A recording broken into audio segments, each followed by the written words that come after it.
السلام علیکم ناظرین، آج ہم اس ویڈیو میں آپ کو حضرت یحییٰ علیہ السلام کی شہادت کے بارے میں بتائیں گے۔ حضرت یحییٰ علیہ السلام حضرت زکریا علیہ السلام کے فرزند تھے۔ حضرت زکریا علیہ السلام بھی اللہ کے پیغمبر تھے۔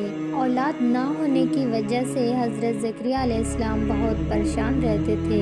حضرت زکریا علیہ السلام کو اکثر یہ خیال آتا تھا کہ میری کوئی اولاد نہیں اور میرے مرنے کے بعد میرے عزیز اور میرے بھائی ہرگز اس قابل نہیں کہ وہ بنی اسرائیل کی ہدایت اور اصلاح کے مسئلے کو آگے بڑھا سکیں۔ اگر اللہ تعالیٰ مجھے ایک بیٹے سے نواز دے تو میرے بعد بھی بنی اسرائیل میں دین حق کی تبلیغ کا کام جاری رہے گا۔ آپ نے اللہ تعالیٰ سے دعا کی، اللہ نے آپ کو بڑھاپے میں اولاد عطا کرنے کا فیصلہ کیا۔ اللہ نے ایک فرشتے کے ذریعے حضرت زکریا علیہ السلام کو یہ خوشخبری دی کہ ہم تمہیں ایک بیٹا دیں گے جس کا نام یحییٰ رکھنا، اس سے پہلے اس نام کا کوئی نہیں ہوا اور یہ اللہ کے بہت نزدیک ہوگا، وہ اس قوم کی خراب حالت کی اصلاح کرے گا۔ حضرت یحییٰ علیہ السلام کی والدہ عیشا اور مریم علیہ السلام کی والدہ حنا آپس میں بہنیں تھیں۔ حضرت عیسیٰ علیہ السلام اور حضرت یحییٰ علیہ السلام آپس میں خالہ زاد تھے۔ حضرت یحییٰ علیہ السلام بچپن میں ہی نبوت کے مقام پر فائز ہو گئے تھے۔ حضرت یحییٰ علیہ السلام موسیٰ علیہ السلام کی شریعت کو زندہ رکھنے والے جلیل القدر نبی تھے۔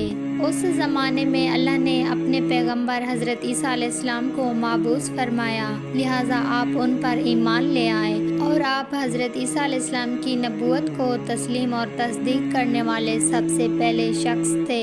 حضرت یحییٰ علیہ السلام حلیم، رقیب قلب، پاک باز، عابد، شرم و حیا اور سادہ زندگی بسر کرنے والے شخص تھے۔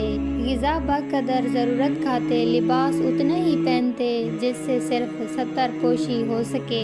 حضرت یحییٰ علیہ السلام کا کوئی گھر نہ تھا اور نہ زمین جائیداد، جہاں رات ہوتی وہیں بسیرا کر لیتے۔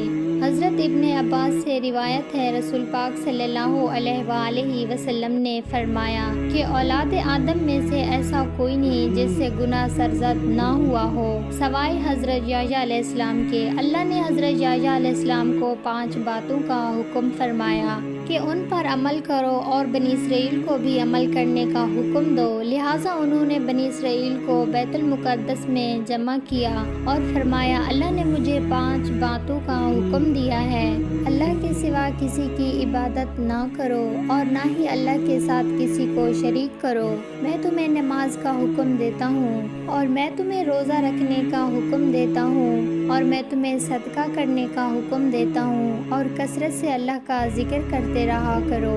حضرت یحییٰ علیہ السلام کی وفات کے متعلق مفسرین نے مختلف واقعات تحریر کیے ہیں، جس کا خلاصہ ہے حضرت یحییٰ علیہ السلام کے زمانے میں یہود کا بادشاہ ہیرود ایک عیاش شخص تھا، جس کی وجہ سے پورے ملک اور بنی اسرائیل میں فسق و فجور پھیل رہا تھا۔ اس نے اپنے حقیقی بھائی فلپ کی بیوی ہیرودیاس کو بغیر نکاح اپنے گھر میں رکھا ہوا تھا۔ حضرت یحییٰ علیہ السلام کیونکہ نبی تھے اور دعوت حق کا کام سر انجام دیتے تھے، لہٰذا انہوں نے بادشاہ کے اس فاحش حرکت کے خلاف آواز بلند کی، جس کے نتیجے میں انہیں گرفتار کر کے قید خانے میں ڈال دیا۔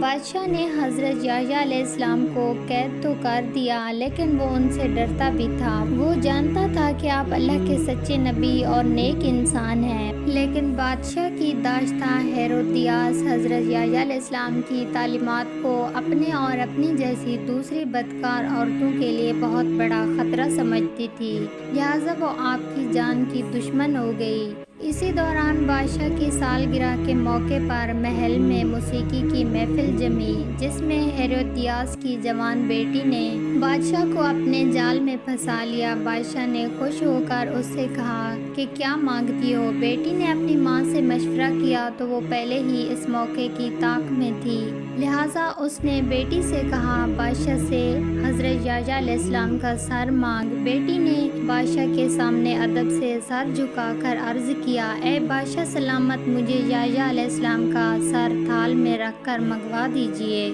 بادشاہ یہ بات سن کر حیران ہو گیا، مگر اپنی محبوبہ کی بیٹی کی فرمائش کیسے رد کر سکتا تھا، لہٰذا انہوں نے سپاہیوں کو قید خانے میں بھیجا اور حضرت یحییٰ علیہ السلام کے سر کاٹ کر آپ کو شہید کر دیا۔